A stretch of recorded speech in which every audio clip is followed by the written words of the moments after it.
L'Afrique n'est pas dans le futur, elle est le futur.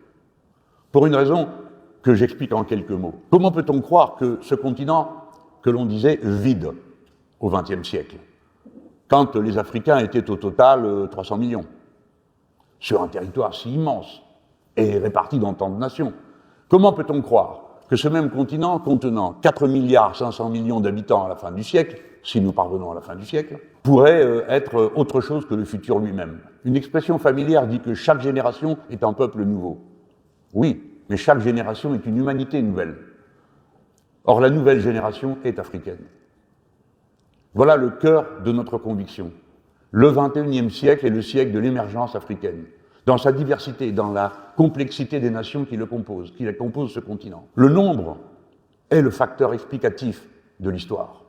Il est la condition de toutes les autres évolutions de l'organisation humaine, inclus, pour ceux qui appartiennent comme moi à l'école du matérialisme historique, inclus la lutte des classes. Pour qu'il y en ait une, il faut d'abord qu'il y ait un certain nombre d'individus, il faut d'abord qu'il y ait eu une accumulation.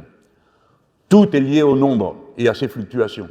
Si donc l'Afrique représente le quart de l'humanité de la fin du siècle, a-t-on compris que pour en arriver là, il faudra d'abord être passé par l'étape dans laquelle nous sommes, où 50% de toute la jeunesse du monde de moins de 18 ans est déjà africaine?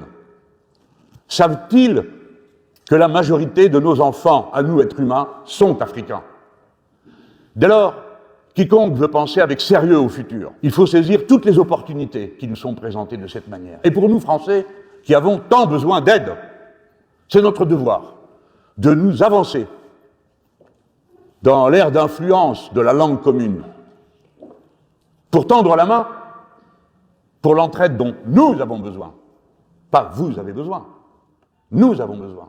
Parce que tandis que 50% d'entre vous ont moins de 18 ans, tandis que la majorité de votre population est composée de jeunes gens, nous, cette jeunesse, ne représente qu'à peine le quart de notre population. Nous sommes une population vieillissante. Et si les trésors d'intelligence que nous avons déployés au fil des siècles, la culture cumulative que nous avons réunie dans la langue commune, doit prospérer demain, ce sera naturellement et à l'évidence par vous.